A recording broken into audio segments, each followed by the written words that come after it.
लुम्बिनी प्रदेशको पहाडी जिल्ला अर्घाखाँचीको सदरमुकाम रहेको सन्धिखर्क नगरपालिका अर्घाखाँचीका साविक सन्धिखर्क, नरपानी, खाँचीकोट, किमडाँडा, अर्घा, डिभर्ना, वाङ्ला र आंशिक पाली गाविसहरू समावेश गरी घोषणा गरिएको हो।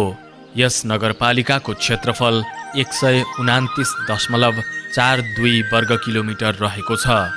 यो नगर नेपालको मध्य पहाडी क्षेत्रमा अवस्थित रहेको सुन्दर पहाडी इलाकाहरूको बीचमा सानो सानो समथर भूभागमा छरिएर रहेको छ।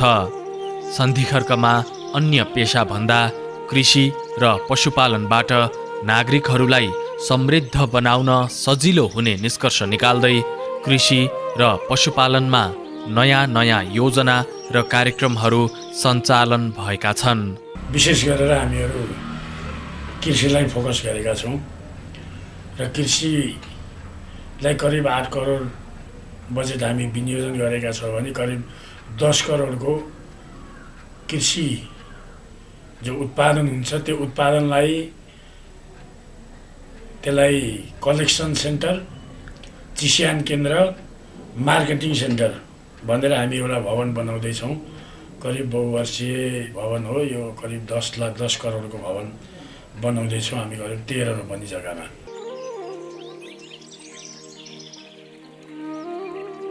नगरपालिकाले कृषिमा आधुनिकीकरण, व्यवसायीकरण र उपकरणमुखी बनाउन कृषकहरूलाई बिउ बिजन सहयोग गर्नेदेखि उत्पादन भएको तरकारी बजार पुर्याउने सम्मका योजना अघि सारेको छ।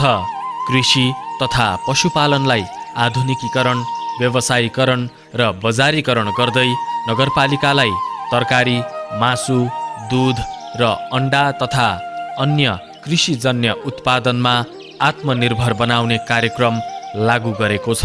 सन्धिखर्क नगरपालिकाको यहाँको उद्यमशीलता हामीले हेर्ने हो भने खास गरिकन दूध, मासुमा हाम्रो कुखुराको मासु र अन्डामा हामी पूर्ण रूपमा आत्मनिर्भर भई त्यो हामीले अन्य जिल्लाहरूमा यहाँबाट निकासी पनि हुन्छ। त्यस्तै गरेर हाम्रो तरकारी जोनहरूमा पनि तरकारीको पनि हाम्रो प्रचुर सम्भावना पनि छ र तरकारी पनि हामी अबको वर्षमा हामी तरकारीमा पनि हामी आत्मनिर्भर हुने चरणमा पुगेका छौँ। यस्तै गरेर अन्य हाम्रो चाहिँ केही ठाउँमा हाम्रो यो कागती खेती प्रवर्धन गर्नेदेखि लिएर यहाँको भूगोल अनुसारका कृषिजन्य पदार्थको कफी लगायतको कुरा पनि हामी प्रवर्धनको क्रममा रहेका छौँ। कृषि र पशुपालनलाई पहिलो प्राथमिकतामा राखेको सन्धिखर्क नगरपालिकाले गाई भैँसीलाई सुत्केरी भत्ता दिन सुरु गरेको छ। कृषकहरूलाई पशुपालनमा आकर्षित गर्न यस आर्थिक वर्षमा गाई भैँसीलाई सुत्केरी भत्ताको व्यवस्था गरेको हो। सुत्केरी हुँदा विशेष गरेर गाईहरूलाई पौष्टिक आहार दिनको निम्ति जस्तै भिटामिनहरू दिनको निम्ति केही सहयोग राहत पुगेको छ। नगरपालिकाबाट विनियोजित रकमबाट हामीलाई सुत्केरी भत्ता उपलब्ध गराइदिनु भएकोमा विशेष धन्यवाद समेत प्रकट गर्न चाहन्छु। कोरोनाका कारण स्वदेश तथा विदेशबाट रोजगार गुमाएर फर्किएका तथा यही बसेर पशुपालन गर्ने कृषकहरूलाई प्रोत्साहन गर्न सुत्केरी भत्ता प्रदान गरिएको छ। उहाँहरूलाई विभिन्न कार्यक्रम मार्फत हामीले उत्पादनमा आधारित अनुदान, जसले बढीभन्दा बढी उत्पादन गर्छ उहाँहरूले त्यसको आधारमा हामीले अनुदान रकम दिने। गत साल पनि हामीले दुध उत्पादन गर्ने कृषकहरूलाई प्रति लिटरको दरले हामीले पैसा उपलब्ध गरेका थियौँ भने यो साल पनि त्यस्ता कार्यक्रम हामीले सञ्चालन गरिरहेका छौँ र टोटल यो आर्थिक वर्षको अन्तिममा जाँदाखेरि सबभन्दा बढीभन्दा बढी उत्पादन गर्ने त्यस्ता विशिष्ट खालका कृषकहरूलाई 52 वटाका कृषकहरूलाई हामीले सम्मान कार्यक्रम गर्ने, उहाँहरूलाई अझ काम गर्नको लागि हौसला प्रदान गर्ने लगायतका कृषि र पशु क्षेत्रका बहुआयामिक क्षेत्रमा हामीले कार्यक्रम सञ्चालन गरेका छौँ। नगरपालिकाभित्र यस आर्थिक वर्षमा सुत्केरी भएका 1100 गाई भैँसीलाई 22 लाख भन्दा बढी सुत्केरी स्याहार भत्ता वितरण गरेको छ। गाई भैँसी ब्याउँदा खुवाउनु पर्ने तेल, ज्वानो, जाइफल, भेली लगायतका सामग्री खरिद गर्न कृषकलाई सजिलो होस् भनेर यो कार्यक्रम सञ्चालन गरिएको हो।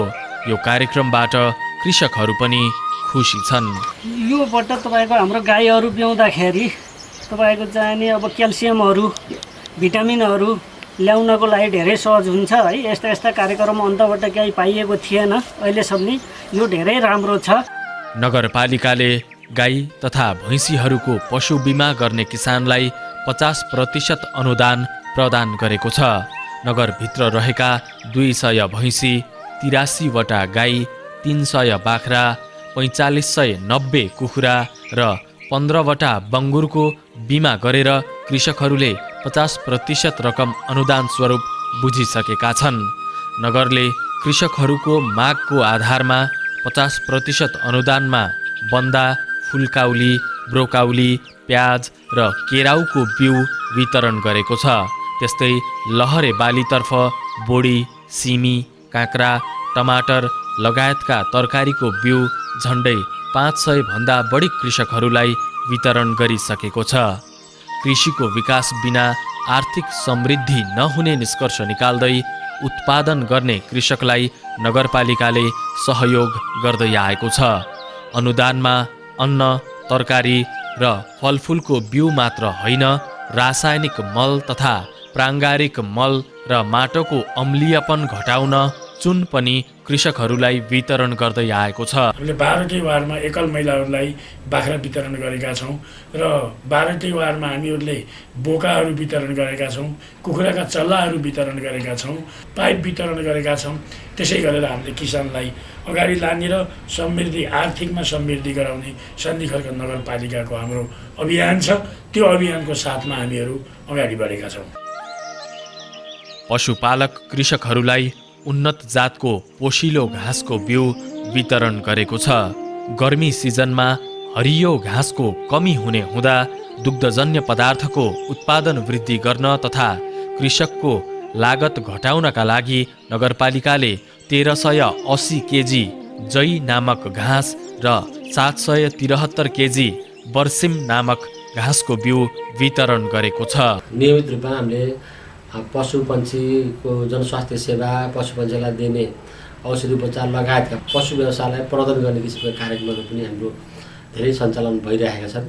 त्यसै गरेर कृषिमा पनि उन्नत कृषि औजार वितरण, बिउ पुँजी वितरण र कृषि उत्पादनहरूको बजारीकरणका लागि हामीले हाट बजार निर्माणको काम, कोल्ड स्टोर सहितको हाट बजारको निर्माणको काम पनि अगाडि बढेको छ भने कृषि क्षेत्रलाई थप टेवा पुग्ने गरी साना किसान कृषि सहकारी संस्थाले पनि कोल्ड स्टोरको अवधारणामा कृषि हाट बजार सञ्चालन गरेको छ। यस्तै गरेर हाम्रो प्रधानमन्त्री कृषि आधुनिक परियोजना लगायतका अन्य सङ्घीय र प्रदेश सरकारबाट पनि कृषिका क्षेत्रमा कामहरू चाहिँ प्रशस्त भएका छन्। कृषि पेसालाई यान्त्रिकीकरण गर्न र किसानले नयाँ प्रविधि अपनाउन् भनेर कृषकहरूलाई अनुदानमा मिनी टिलर अर्थात् हाते ट्र्याक्टर वितरण गरेको छ। टनेल, थोपा सिँचाइ, महुरीका घार पनि वितरण गरेको छ। मकैको बिउ, गहुँको बिउ, मौसमी तथा बेमौसमी तरकारीका बिउ, च्याउको बिउहरू समेत 50% अनुदानमा वितरण गर्दै आएको छ। सन्धिखर्क नगरपालिकाको कृषि शाखाबाट उपलब्ध गराएको 50% अनुदानको यो ट्र्याक्टर, हाते ट्र्याक्टरबाट किसानहरू लाभान्वित भएका छन् र म पनि लाभान्वित भएको छु।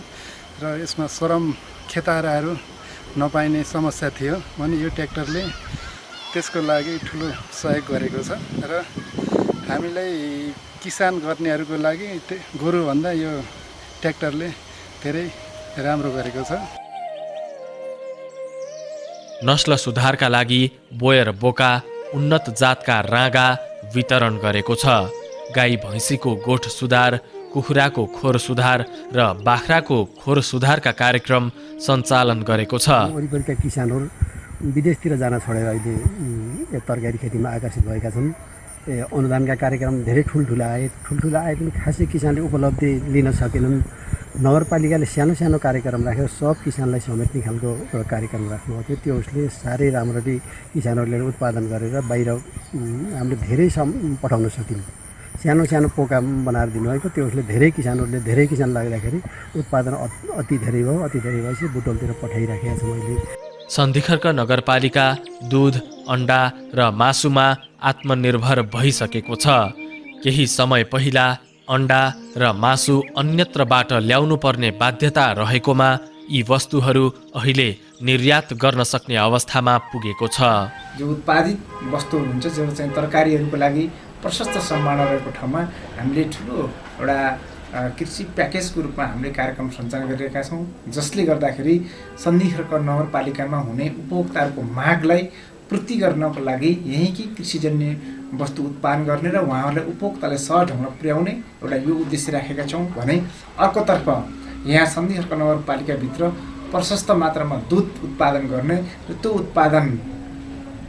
उत्पादित भएको दुधलाई उपभोक्तासम्म सहज र सरल ढङ्गबाट चाहिँ एउटा गुणस्तरीय वस्तुको पूर्ति गर्ने व्यवस्था मिलाउने र बढीभन्दा बढी उत्पादन भएको दुधहरूलाई यहाँबाट बुटोल लगायत विभिन्न क्षेत्रहरूमा अथवा बजारमा वा मार्केटसम्म एउटा चाहिँ त्यहाँ चाहिँ पुर्याउने एउटा लिङ्केज एउटा संयन्त्र नेटवर्किङ बनाएर पुर्याउने र जसले चाहिँ बाहिरबाट चाहिँ बढीभन्दा बढी आम्दानी पैसा आउन सकोस् यो हिसाबले हामीले मिलाउँदैछौँ। त्यसले गर्दाखेरि टोटलमा हाम्रो नगरपालिकाको तर्फबाट कृषि तथा पशु क्षेत्रमा बढीभन्दा बढी बजेट विनियोजन गरेर यहाँका कृषकहरू जो चाहिँ विदेशबाट वा भारत लगायत विभिन्न क्षेत्रबाट फर्किनुभएका खास गरी कोरोना भाइरस कोभिड-19को कारणले फर्किनुभएका युवाहरूलाई प्रोत्साहन स्वरूप हामीले यो कार्यक्रमलाई बढी प्राथमिकता दिइरहेका छौँ। नगरपालिकाले व्यावसायिक कृषि गर्ने कृषकहरूलाई बिना धितो सुलभ ब्याज दरमा कृषि ऋण प्रदान गर्ने कार्यक्रम सञ्चालन गरेको छ।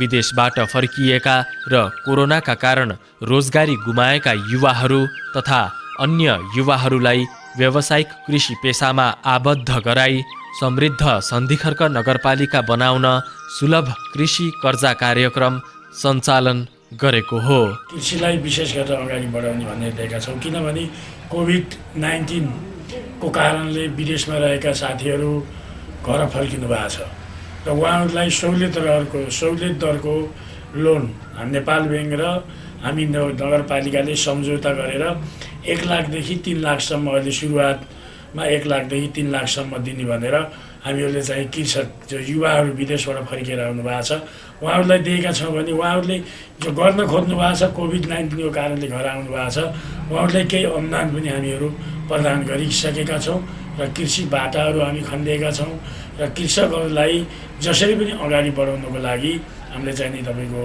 हाट बजारहरू सञ्चालन गरेका छौँ र हामीले दिन सक्ने सुविधाहरू किसानहरूलाई विशेष गरेर चाहिँ व्यवस्थापन तरिकाले अहिलेको हिसाबले सधैँको परम्परागत कृषिभन्दा पनि आधुनिक कृषि हिसाबले चाहिँ नि प्लटिङ गरेर त्यसलाई चाहिँ गरा बनाएर गरालाई चाहिँ नि कसरी समायोजित गर्न सकिन्छ भनेर हामी यहाँको कुखुरा पाल्ने साथीहरू, गाई पाल्ने साथीहरू, भैँसी पाल्ने साथीहरू जस्तै हाम्रो जालकाँडामा नेपालमै नभएको सबभन्दा राम्रो बयर बोकाको उत्पादन छ। व्यावसायिक कृषि गर्नेहरूलाई सुलभ कृषि कर्जा प्रदान गर्न सन्धिखर्क नगरपालिका र नेपाल बैंक लिमिटेड बीच हस्ताक्षर भएको छ। कृषि पेसा गर्नेहरूलाई बिना धितो कर्जा प्रवाह गरिनेछ, जसमा कुनै प्रोसेसिङ शुल्क पनि लाग्ने छैन। सन्धिखर्क नगरपालिकाको 75 लाख रुपैयाँ र नेपाल बैंक लिमिटेडको 75 लाख गरी 1,50 लाख रुपैयाँ कृषि पेसा गर्ने युवाहरूलाई 1 लाखदेखि 3 लाखसम्म सुलभ कर्जा प्रदान गरिनेछ। कोभिड महामारीको कारण विदेशबाट फर्किएका हातमा सिप, श्रम र क्षमतावान मानिसलाई कर्जामा पहुँच पुर्याउन सुलभ कृषि कर्जा कार्यक्रम सञ्चालन गरिएको हो। सुलभ कृषि कर्जा कार्यक्रमलाई पनि सञ्चालनमा ल्याएका छौँ। यो कार्यक्रम नेपाल ब्याङ्क को सहकारीमा सञ्चालित छ। अहिलेलाई हामीले 1.5 करोड रुपियाँ दुवै संस्थाको गरेर फन्ड सिर्जना गरेर यो कार्यक्रम हामीले स्थापना गरेका छौँ। यसमा खास गरी विपन्न अनि गएर विदेशबाट फर्केर आएका कम पुँजी भएका व्यक्तिहरूलाई फाइनेन्सियल एक्सेसको रूपमा उनीहरूलाई वित्तीय क्षेत्रमा पहुँच पुर्याउने उद्देश्यले यो कार्यक्रम पनि सुरुवात भएको छ। यसका माध्यमबाट कृषि तथा पशुपालन क्षेत्रमा काम गर्ने उद्यमशील नागरिकहरूलाई यसबाट कर्जा प्रदान गरिनेछ। नागरिकहरूमा वित्तीय पहुँच पुर्याउने, पैसा नभएर उद्यमशील हुन नसकेका र वित्तीय पहुँच नभएका नागरिकहरूलाई कार्यक्रम मार्फत उद्यमशील बनाउने नगरपालिकाको उद्देश्य रहेको छ। हाम्रा मान्छे भन्दा पनि राम्रा मान्छेहरू जो कृषि पेसा गर्न चाहन्छन् तिनै युवाहरूलाई सुलभ कर्जा प्रवाह गरिनेछ। स्रोत साधन नभएका युवाहरूलाई कृषिमा प्रोत्साहन गर्न सुलभ दरमा बिना धितो ऋण प्रदान गरिनेछ। यस्तै बाँझो जमिन सदुपयोग गर्नेलाई पहिलो चरणमा प्रोत्साहन स्वरूप 1000 रुपैयाँ समेत नगरपालिकाले दिने भएको छ। कृषि र पशुपालनलाई प्राथमिकतामा राखेर काम गरेको सन्धिखर्क नगरपालिकाले सञ्चालन गरेको यो कार्यले युवाहरू कृषिमा व्यावसायिक बन्नेछन्। सँगसँगै नगरपालिकाको पनि आर्थिक वृद्धि हुने अपेक्षा छ।